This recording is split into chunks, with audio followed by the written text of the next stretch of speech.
Hey guys, it's Catastrophe here, and today we're going to be looking at the QSP Penguin, Civivi Elementum. And this is a pretty solid knife, so let's get right into it. So to start off, let's start with the dimensions of the knife. The blade is going to be just about under 3 inches, or about 7.51 centimeters. The handles are going to be 4 inches, or 10.16 centimeters.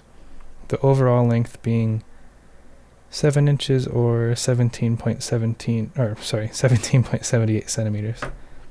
And just for the hell of it, let's do a size comparison. So this is against the QSP Penguin. It's pretty similar in size. And the PM2, just because I haven't taken it out of my pocket and I'm fidgeting with it a lot. It's quite a bit smaller than the PM2.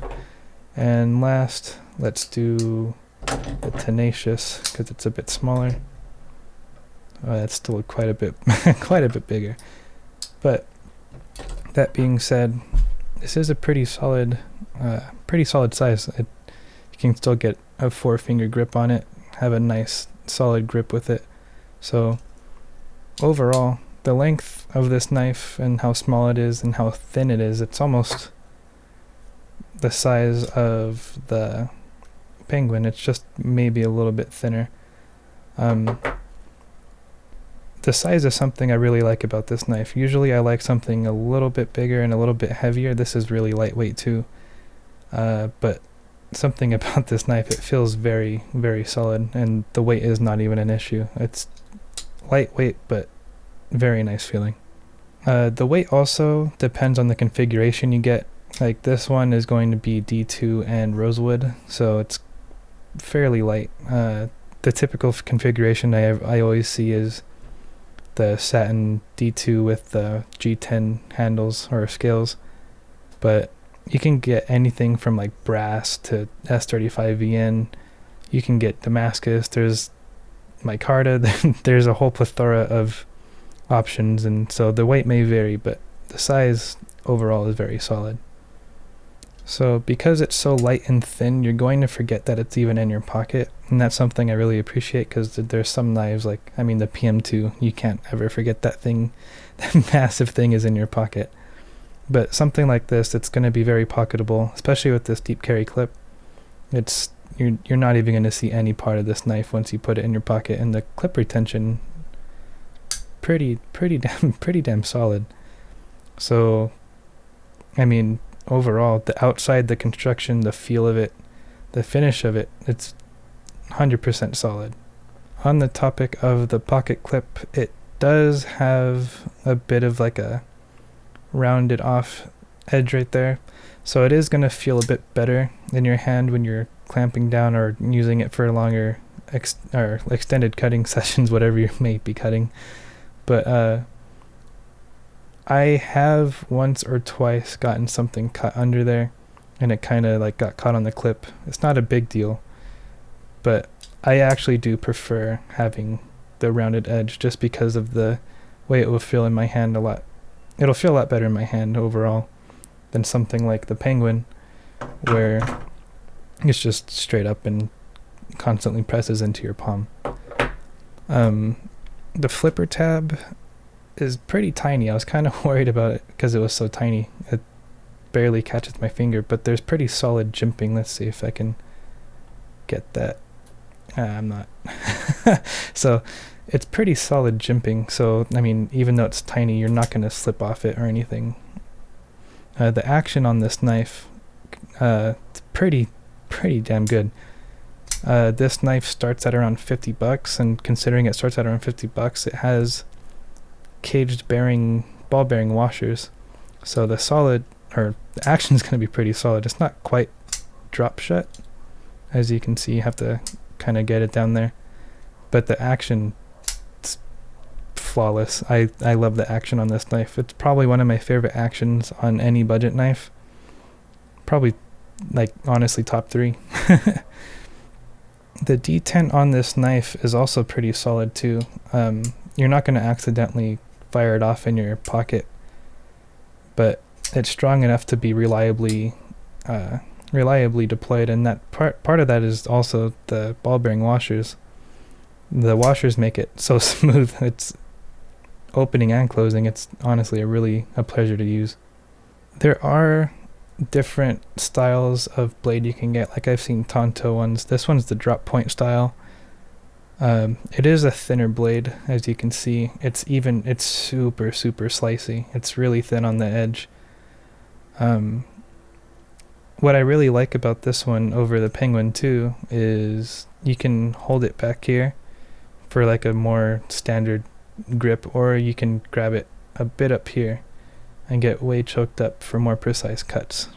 Some of the strengths overall of this knife, I'd say, like I said, the customization. I mean, you can get anything from rosewood, ebony, you can get G10, you can get micarta, you can get brass.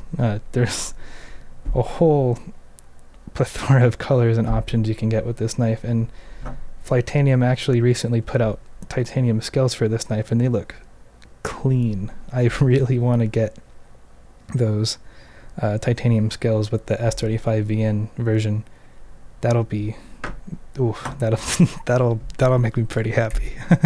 Another strong point of this knife is there is two grip points, or two grip options, so you can, like I said, grab it more standard or choke up on it. And another pro of this knife would probably be the action. Because it's on bearings, especially at such a low price point, it's pretty damn awesome. I really like ball bearings in knives. I really like the smoothness of them, and just the overall being able to almost drop shut this knife. You can probably get it there with some lube or something. I'm pretty sure you can get it, but ball bearings, always a plus. But with any knife, there always is some cons. A lot of the cons for me are, again, with the Penguin, just I'm looking for reasons to not give only pros. But one of them would be the liner lock. This is my biggest complaint about this knife. If you remember the Penguin, there's a cutout right there for the liner, so it's really easy to get in and it's comfortable. It doesn't feel like you're jamming your finger between anything. This one, on the other hand, there's no cutout. It looks really clean, but I don't like having to force my finger between two scales, especially having to push over something that has the jimping like that. It doesn't feel good to me. On top of that, the liner lock actually, if you can see down there, it doesn't quite sit flush with the scale, so you can see the jimping kind of come out there a little bit. And because of that, when I'm holding the knife and I'm like kind of getting it tight, I don't know if I'm still going to have those marks, but I can sometimes see where that jimping is on my fingers, and that's a pretty big hot spot of this knife. Not a big deal, but it would be nice to see them have it sit flush with the scales. Another big con for me on this knife is when you're up on the choked position. I mean, it isn't technically like a spot where you're supposed to, but if you look, it gets pretty sharp pretty close. So like, if you're not careful, you will be feeling that edge against your finger. And lastly, this is just me being nitpicky. This is a deep carry pocket clip. I'm going to zoom in one more time, sorry. This is a deep carry pocket clip. It doesn't sit flush with the scale. That is something I really liked with the Penguin, how it was integrated into the scale. But this one, I would like for it to be more flush, or at least like milled into the scale so it can be down. Because, the screws are flush, that's no problem. This is just me being super nitpicky, so it will get caught on your pants, maybe it won't. It hasn't got caught on mine as much, so it's not a big deal for me. But overall, I would 100% recommend this knife for anybody. Whether you're just getting into knives, whether you're into knives, whether you already have a solid collection, whether you're happy with your collection, I don't care. I think that the Civivi Elementum is a solid choice whether it being from $50 to just under 100, just like the Penguin. It's, I mean, one of the best budget knives. I have high-end knives, and this is still one of my favorites, just because of how it feels, how it acts, how the action is, the bearings. I mean, regardless of the price, I mean, this is a solid knife.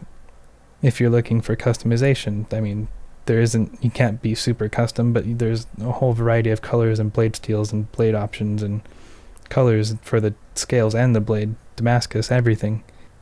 This knife isn't going to make you disappointed in any way, shape, or form. I'm super satisfied with it. I wasn't expecting to like it this much. It's a lot of bang for your buck, and even with the cheapest option with D2 steel is one of the best EDC blade steels, so you're not going to have any issues with that configuration, or any configuration for that matter. So guys, that's going to be it today. Next up, I'm going to be having the Tenacious up on the review, so look out for that. I tried making this video a bit brighter. I know my last one was a bit dark. I'm trying to take the criticism and make it into something better. I'm not getting hurt by it. If anything, I appreciate the feedback and the criticism and everything that you guys are saying. So if you guys have any suggestions, anything that you want to see, let me know, and I'll do my best to make it happen. So until next time, guys, I'll see you guys later. Make it happen. So until next time, guys, I'll see you guys later.